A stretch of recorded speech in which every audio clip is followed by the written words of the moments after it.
고등부 여러분 안녕하세요. 오늘은 선생님과 함께 출애굽기 12장 5절부터 14절의 말씀을 함께 나누도록 하겠습니다. 선생님이 좀 쉬운 성경으로 여러분에게 다시 한번 읽어 드릴게요. 준비할 양은 1년 된 수컷으로서 흠이 없는 것이어야 하며 양이나 염소 가운데서 선택하여라. 이달 14일까지 그 양을 잘 지켰다가 어두워질 무렵에 모든 이스라엘 무리가 모여 그것을 잡도록 하여라. 피는 받아두었다가 양을 잡아 먹는 집 문틀의 옆과 위에 발라라. 그날 밤 고기를 불에 구워 먹되 쓴 나물과 누룩을 넣지 않은 빵인 무교병을 함께 먹어라. 고기를 날로 먹거나 물에 삶아 먹지 말고 머리와 다리와 내장 할 것 없이 양 전체를 불에 구워라. 그 어느 것도 아침까지 남겨두어서는 안 되며 만약 아침까지 남아있는 것이 있거든 불에 태워라.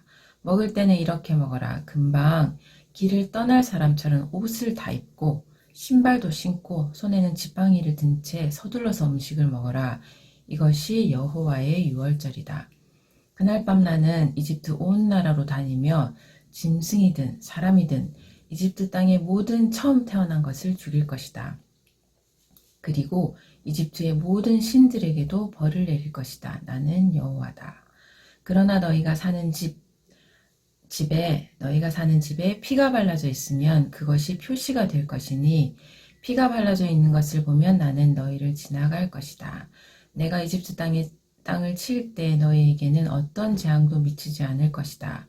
너희는 언제나 이 날을 기억하며 이 날을 나 여호와의 기념일로 지켜라. 너희는 대대로 이 날을 기념하여 지켜야 한다. 네, 오늘의 말씀입니다. 이 말씀을 가지고 여호와의 유월절에 대한 의미를 다시 한번 생각해보고, 그리고 유월절의 값에 대해서 선생님과 함께 다시 한번 생각해보고 또 나눴으면 합니다. 6월절이 이스라엘 민족에게는 어떤 날입니까? 정말 그 민족의 역사를 통틀어서 가장 역사적이고 은혜로운 순간이었을 것 같습니다. 6월절이 없었다면, 6월절에 하나님의 구속의 은혜가 없었다면 아마 지금의 저와 여러분도 없었겠죠. 그만큼 정말 꼭 우리에게는 필요하고 기념해야 될 날임에는 분명합니다. 지금은 사실 너무 이 6월절이라는 것에 대해서 우리가 그냥 관념적이 된 거예요. 그래서 6월절 그냥 편하게 이야기를 하지만 사실 6월절은 그냥 우리에게 온 것은 아니죠. 이스라엘 민족에게도 6월절은 그냥 온 것이 아니라 흠없는 어린 양의 피값에 대한 희생이 있었습니다. 값이 있었다는 이야기입니다. 그리고 우리가 지금 은혜의 시대에 살면서 하나님의 그 은혜 속에 우리가 살아가는 그리스도인이 될 수 있었던 것도 예수님의 희생이 있었죠. 하나님이 자신을 내어서 우리를 위해서 희생하신 그 피값이 있었기 때문입니다. 우리는 자칫 생각합니다.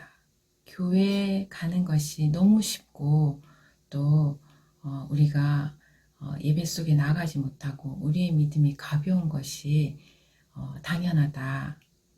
믿음을 지키는 것은 너무 어렵다.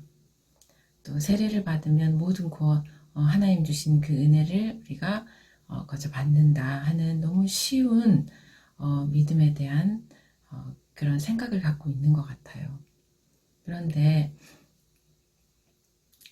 우리가 물건을 사봐서 알잖아요. 값을 치른다는 것은 그것의 가치를 매기는 거예요.